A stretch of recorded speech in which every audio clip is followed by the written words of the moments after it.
Good morning, and thank you for joining Barbershop Talk, hosted by our good brother Craig Cook-Sullivan and our special guest speaker, Sampson McCormick. Barbershop Talk is part of the Brothas Building Brothers series, created by the Good Life program and brought to you by UC Davis and the City of Oakland. Before we get started, let's go over some helpful tips. Number one, you'll see a small icon at the bottom of your screen that says chat. You'll also see a sidebar on the right hand side when you click on the icon. And at the bottom of the sidebar, you can type in any comments or questions you have, and we'll have a chat monitor to respond at all times. Number two, if you click on the icon at the bottom of your screen that says participants, you can see everyone's name that has joined us today.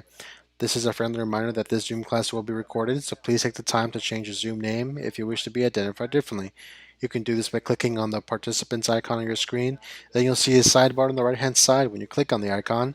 And when you see your name, you can hover your mouse over your name and click rename.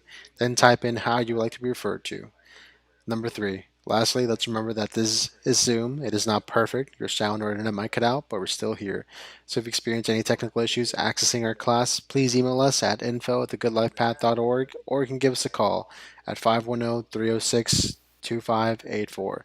That's 510-306-2584.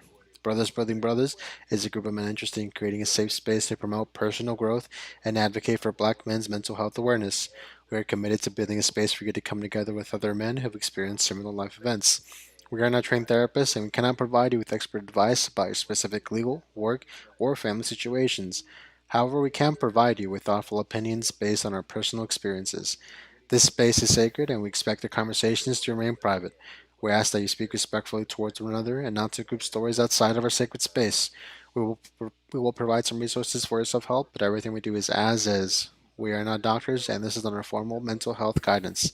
Lastly, if you enjoyed today's conversation and wish to be a part of the Brotherhood here at the Barbershop, please support us by clicking on the link posted in the chat to get your free Zoom invitation and reminder to our next session. All right, with that said, go ahead and take it away, Craig.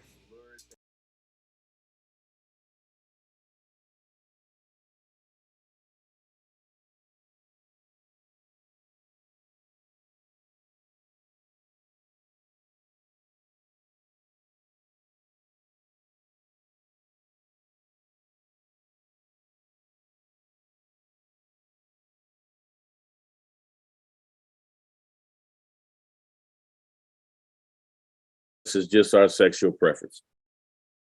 But nevertheless, we're still men.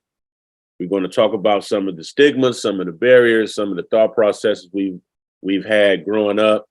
Me growing up in the 70s, during that time, it was you chased the neighborhood dude who was gay. All the way till, today, where the differences are, sometimes it's a nice community, a gang of gay dudes that's gonna chase you down and whoop your butt. So it's different today. You know what I mean? So we're gonna talk about the stigmas and things like that, and how we can break down the differences and how we're really not too different. We're still men. Um, we're gonna have this conversation, fellas. We have to. I have some experiences. A lot of y'all know me as being a funny dude in the barbershop. I've talked a lot of smack over the years. I've been really insensitive in my younger years. I was young. The Lord gave me these blessings, and here I am, 50, with a different perspective on sexual preferences and men being men. Learning to, a man can be a man. You can get whooped by a dude that's gay. Don't get it twisted. He's still a man. You know what I mean? So we have to get past these uncertainties we have with one another. So with that being said, I want to introduce to you this guy. He's a funny guy. He's a comedian. I've had the pleasure to have a couple of conversations with him, and he's a straight up dude. That's just what we want. He'd be welcome in any barbershop I'm cutting at because, he's a straight up dude. His name is Sampson McCormick. He's a comedian. I believe he's from the East Coast. He say he grew up how we grew up in the hood. He had to drag his knuckles and make his way through the streets. So with that being said, I'm allow him to tell y'all about himself. So let's do it. Brother Sampson, how you doing? I'm doing good, Brother Craig. Thank you for inviting me. Thank you to all the brothers who are on the line. I really look forward to this conversation that we're going to have today. I think it's important that we have honest conversations. I want to preface the conversation and my introduction today by letting everybody in here know that this is a safe space in terms of being able to just say what you need to say. I think in today's world, everything is censored. I think people are overly sensitive. And in the way that we communicate, that doesn't create a space where people can truly be authentic. And so, whatever comes up today, I encourage you to voice that. I ain't gonna get mad. I ain't gonna get on TikTok and tell nobody, and ain't nobody gonna get canceled and lose their job and nothing like that. Ain't no drag queens gonna be on your front lawn protesting and none of that.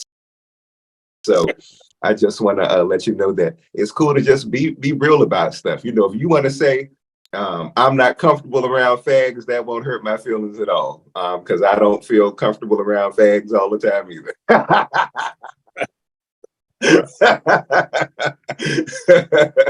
But I do want to start this by saying, so like Craig said, I'm from the East Coast. I'm from DC, and I grew up at a time where it wasn't cool to be gay. It was truly an act of courage to live in your truth.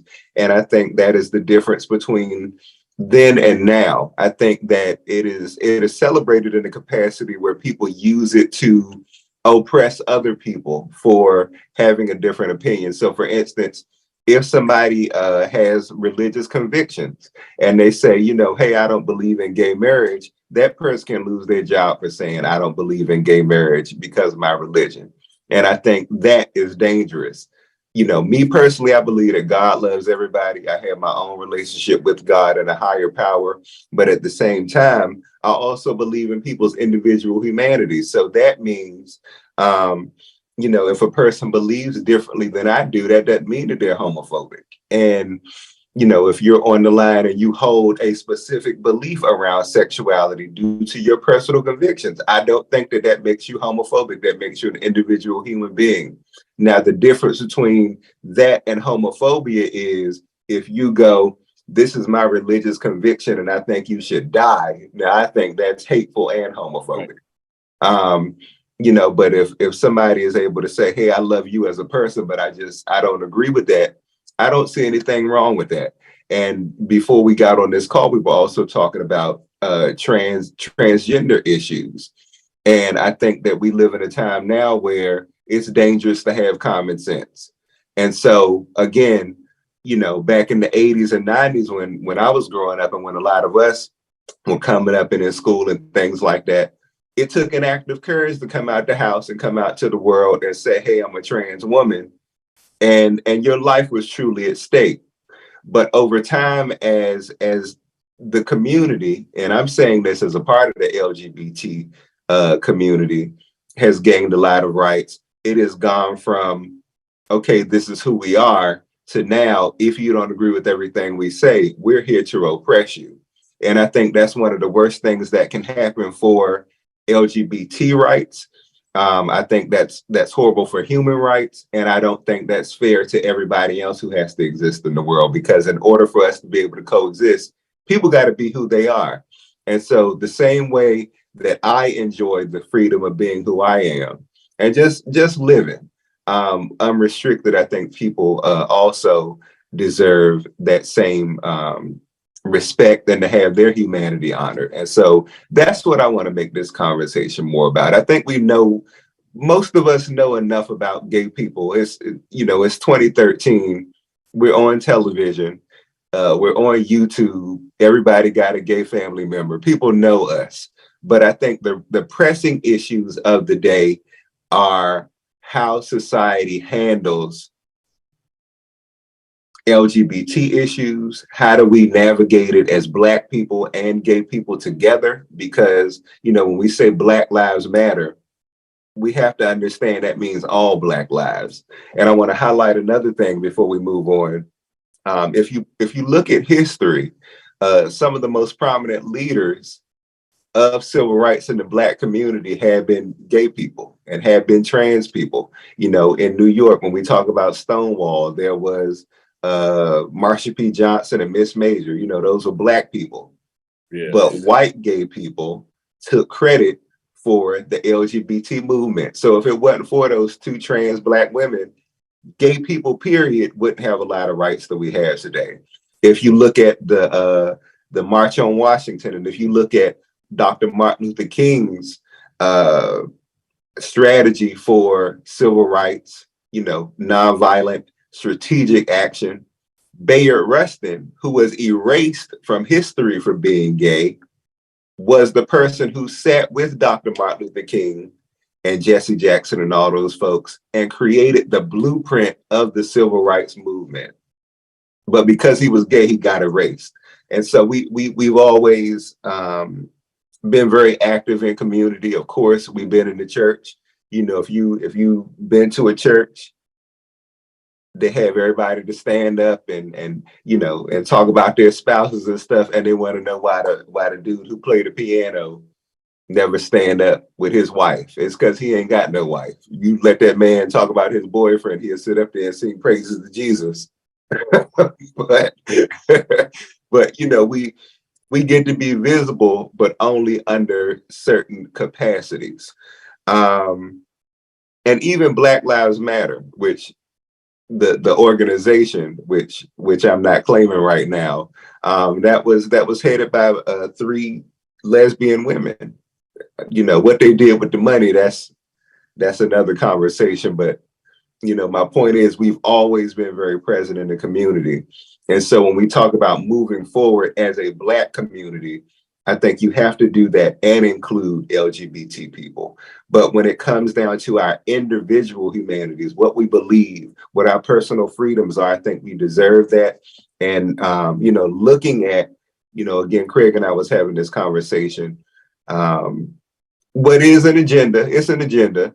It is forcing a lot of what looks like LGBT rights down people's throats. And a lot of that is not LGBT rights. A lot of that is propaganda. And we need to be honest about that. And so that's what I want this conversation to be about today. Well, I'm glad that's where you went with it, because that's the real problem I have with it.